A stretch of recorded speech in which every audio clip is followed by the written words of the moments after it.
Greetings and welcome to the Virginia Hospital and Healthcare Association's Patients Come First podcast series. Podcast episodes are available on VHHA.com and on popular podcast hosting apps including Apple Podcasts, Spotify, Pandora, and many others. Episodes of the podcast also air each Saturday at noon and Sunday at 10 a.m. on 100.5 FM, 92.7 FM, and 820 a.m. across Central Virginia. Please send any questions, comments, or feedback to pcfpodcast@vhha.com. Again, that's pcfpodcast@vhha.com. And today we're excited to be joined by Dr. Megan McGavern, an internal medicine physician at Riverside Regional Medical Center and the mother of an autistic son who established a nonprofit horse sensory therapy center in Yorktown, Virginia. Today we'll chat with Dr. McGavern about her son, autism, the inspiration for the therapy center, and more. But first, welcome to the program, Dr. McGavern. Thank you very much. I'm happy to have you ask me to come on the program today. Well, it's our pleasure, and we appreciate you being with us. So, as we alluded to in the intro, Dr. McGavern, your son, Cole, who's now 10, was diagnosed with autism at age 4. You're a trained medical professional, but also a mom trying to do what's best for her child. So I wonder if you can just tell us about your son's diagnosis and the emotional and practical process your family went through to adapt to that reality and to get him the appropriate support that he needs. It was a really hard, difficult situation for me. He was neurotypical until like 18 months, and then things started to regress. And so when he was 2 and 3, and then up until 4, I kept trying to, if I get him in school and he'll be around other kids, that would help with the speech delay, and, just kept trying different things. And then as we were going to the specialist, he had the testing done, and then I remember getting the answer from the neurodevelopmentalist, and I just kept countering and saying, I think he does that because, I just kept trying to rationalize it because it just couldn't be. I was really devastated. And then I was very protective and private about it.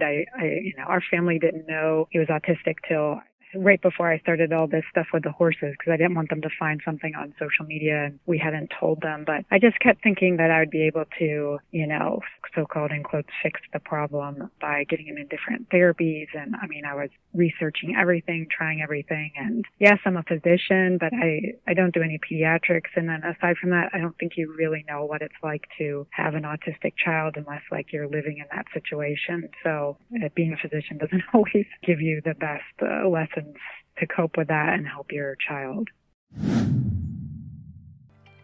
Do you wish you could focus on practicing medicine without all the distractions? Coveris is here to help. As a leader in medical professional liability insurance with more than 45 years' experience, Coveris provides insurance protection with data-driven predictive modeling to help you mitigate the risk of claims. By combining insurance protection with risk analytics services, you can reduce distractions and focus on improving clinical, operational, and financial outcomes. Coveris is reinventing what you should expect from your medical professional liability provider. Find out all Coveris can offer you at coveris.com. That's Coverys.com. Insurance products issued by Medical Professional Mutual Insurance Company and its insurance subsidiaries, Boston, Massachusetts. And if you could you just tell us a little bit about Cole, your son, and what his specific challenges are? Well, we've only had a conversation, I think, twice, and that was maybe about a year ago. He became failure to thrive, maybe around age 5. I was having to take him to the VCU feeding clinic for about 2 years. They were threatening a feeding tube. They offered inpatient care, but at that time I was not able to do it, and he was starting to respond to outpatient feeding therapy. He has a lot of stims. He spits a lot. He used to do hand flapping a lot. He doesn't do that much anymore. Would always stick things in his mouth, to try to play a simple board game or something with him, and he would just put the pieces in his mouth. A lot of tantrums, a lot of meltdowns, and, inability to express how he's feeling. Well, I really appreciate you sharing those personal details with us and your family's journey. And so you mentioned work with horses, and so that does segue to the next question. As I understand it, as a part of the process for searching for solutions to help your son, you eventually found the Horse Boy book, which is written by a British man living in Texas who searched the globe for solutions to help his autistic son before discovering the power of horse therapy. Can you just tell me about your discovery of that book and how it shifted your perspective and offered a new approach for you and your family? Certainly. So Cole was in special education in the public schools because the private schools couldn't help him after, he got to a certain point and got the diagnosis. And we've been doing speech therapy and occupational therapy since like right around the age of little after 2. We'd also done ABA for 2 years, and that was not helping at all. And what's a little bit frustrating is, when you do go to the doctor, they know to say speech therapy, occupational therapy, and ABA, but then, there's not really much help after that, as far as guidance of what else you can do to help your child when they don't, necessarily respond to that. So right after he got diagnosed, I went to Barnes & Noble, just being a mom, taking the doctor hat off, and I bought a bunch of books. I bought like the Harvard book and the Cleveland Clinic stuff, and I read everything, and the Horseboy book was the last book I read. I read all the, clinical trial-based stuff, and what I found the most life-changing thing in was the Horseboy book. And so I contacted him after about like 20 pages into the book and said, hey, can we bring our son there? That was in 2017. We took Cole down there for about a week to New Trails Learning Center in Austin, Texas. And that's when we just made some life-changing decisions. So we took him out of public school and started a homeschooling program through Movement Method. And then about 6 months after that, I bought a Horseboy horse from Rupert and brought her here to Yorktown, and her name is Mahanya. And then it just sort of evolved from there. Tell me about that evolution, how it went from your exposure to the program in Texas to now going to actually creating and establishing a program, which the acronym is CHATS, which is Cole's Autism Therapy Station, to, I gather, help others, other families who may have autistic children who are experiencing challenges. And tell me about, in addition to establishing that program, the benefits that you see from it, both for your son and perhaps for other youngsters as well. I wanted to say, to start out with, I wanted no parts of like homeschooling my child. Not that I think there's anything wrong with that, but it's just that I'm a full-time physician. I'm a career person. I didn't want to give that up. I also have 2 other children, twins that are neurotypical, that are some years younger than Cole. And it just seemed very, very overwhelming to me. I didn't know how I was going to do it, but I just had that mom like gut instinct, and I connected so much to the book that I was like, you just felt like it was right. And at that point, I was also still very private about it. So it was difficult finding and hiring people because I didn't want to put it on certain sites, the jobs. But I slowly pieced together, and I've been through a number of people to get to a stable point right now of, hiring people to assist in homeschooling my son through Movement Method. So Movement Method is 3 basic principles. Number 1, doing kinetic learning, which means, on the trampoline or on a ball that you can hop on. You don't have to be using the horse, or a hay cart you pull him around in, or a wheelbarrow, reading him his history lesson while he's on the swing. I mean, if you just do it while he's standing in his room and, just say, oh, Cole, pay attention to this, it doesn't happen. But when you're doing it in movement, it very much makes a difference. The second thing is doing it out in nature as much as possible. It makes a big difference to be out in nature versus in a classroom setting where there's fluorescent light bulbs shining down on you. There might be other children that, are loud or yell a lot or things like that are just constant stressors to the child. Mm-hmm. And then the third thing is doing it with the things that they like the most, what they desire the most. So for example, if I wanted to teach Cole diameter, I couldn't just put a worksheet in front of him and say, start looking at the circle and drawing. He would just totally lose attention within seconds. But if I get a Thomas the Train and I use that wheel and I show a ruler that might be a Thomas the Train ruler, and I have it hung in a tree out here, and I ride up to it on the horse and I say, oh, look what we found, here's Thomas, and, start teaching him that way, it clicks just like that. Mm-hmm. So we've really basically morphed his homeschooling into he's outside all the time, and then he's on the horse doing it, and that's sort of how we're doing it. He had gone from saying maybe 10 words in a day, maybe, to 300-400 plus words in an hour on the horse. And he went from failure to thrive to he's above 90th percentile for weight. He went from not being able to step on sand at the beach, whether you were on a towel, sitting on a chair, nothing touching you, or screaming bloody murder. It was just like no point in going to the beach, to now he runs across it, plays in it, sits in it, gets it all through his bathing suit and draws in it. His tantrums have probably cut down to by 3/4. His ability to eat different foods has gone from, he was eating down to 3 things when he was failure to thrive to now he eats so many different things. All, we do like gluten-free, organic, all of that, nitrate-free, those kind of things that help decrease inflammation in the brain. And it's just been truly life-changing. I'm not going to tell you that my son is neurotypical by any means right now, but I mean, we have come a long, long way. I had no horse background, certainly had no background running a 18-acre farm, but, there was just such changes that it just evolved into this. So, we were boarding Mahania at a local barn for a year plus, and then I started looking for land. We found land here in Yorktown. Then we got a second horseboy horse named Diego, April of 2020, and then we just started getting everything sort of like a horseboy masterpiece out here. It was just a blank canvas to create,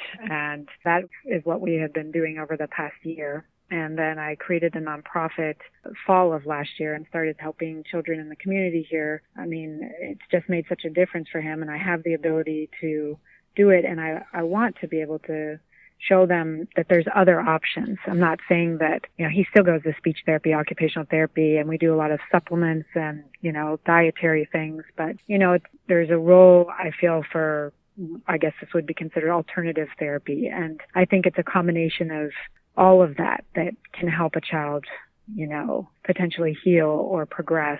And that's what I've seen consistently through this.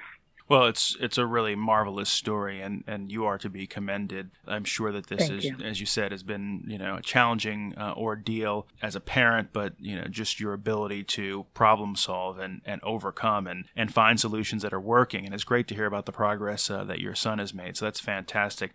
Is there a website or a phone number or anything if people who are listening to this hear about this program and are interested in it, want to learn more? Is there any place that you might direct them to learn more information?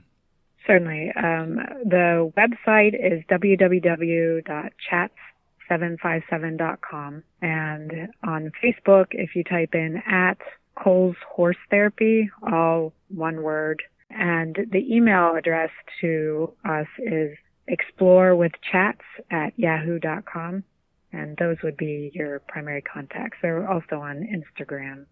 And we should just say Chats is spelled CHATS for those who are listening. Yes. And then let me ask you one other related question, if I may. A few years ago, as I'm sure you're aware, the General Assembly here in Virginia passed a law essentially providing coverage for autism as a condition under insurance plans. Are there other policy things for parents of autistic children that you could think of or might be helpful in that regard? Well, what I have experienced is, like when we did ABA for him for 2 years, our insurance never covered it. We had to come up with like $5,000 a month. My husband just moonlighted constantly to make money to pay for ABA, and they never covered it. And even like speech therapy, they didn't cover for most years. I think it's only maybe since that was passed that they started to cover it, but that was very hard. And a lot of families wouldn't have been able to do that if they didn't have the ability to pull extra shifts and make, extra money like that. So I just think having access to various therapies that can help. Another thing, brain balance. We did brain balance for 2.5 years. I understand they're closed now, but they were located in Virginia Beach, and that wasn't covered by insurance, and that was like $17,000 some dollars. And, so I just think that maybe making more of an effort to let people know what other options are out there for autism, besides speech therapy, occupational therapy, ABA, and, maybe having more conferences for pediatricians or neurologists that specialize in it, or neurodevelopmentalists, about what are the other options in the community that can help your child besides these 3 mainstream therapies, because it doesn't always help each child. And there are so many other things that can be tried. And movement method is actually, we will be working on this in the future, but, it's covered by health insurance in California and Colorado. It's also in European school systems.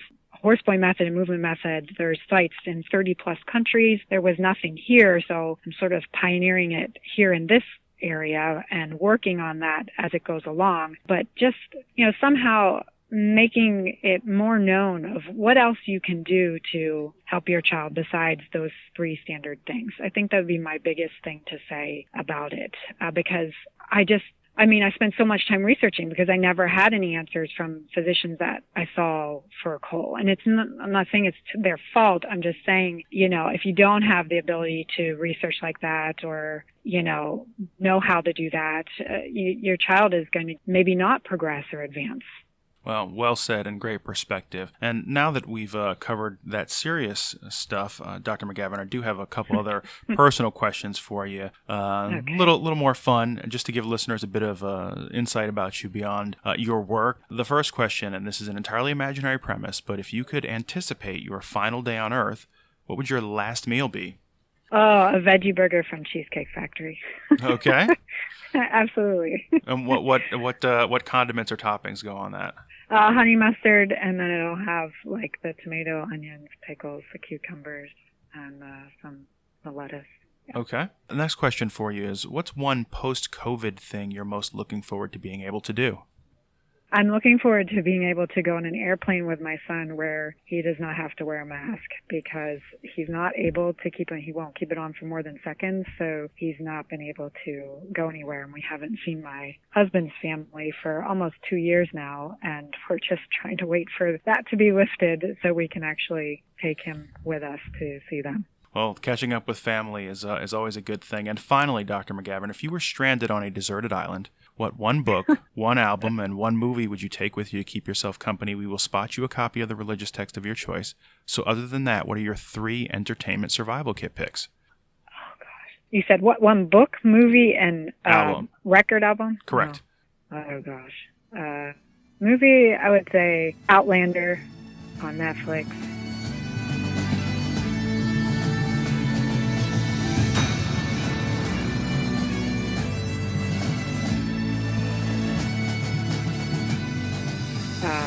Book, I'm not sure.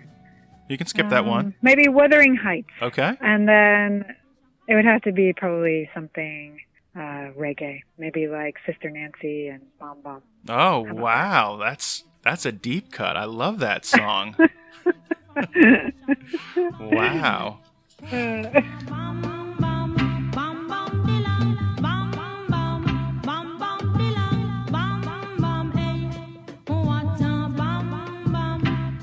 Well, listen, I appreciate you taking us through your journey with you and your son and the establishment of Cole's horse therapy program. And we appreciate you being with us today. And with that, that's going to bring us to the close of another episode of the Virginia Hospital and Healthcare Association's Patients Come First podcast. If you like what you heard, please make sure to leave us a 5-star review on Apple Podcasts and subscribe so that you know when new episodes are available. We want to once again thank our guest, Dr. Megan McGavern, an internal medicine physician at Riverside Regional Medical Center, who also established Cole's Autism Therapy Station program to help her son and other families dealing with autism. So thank you for being with us today.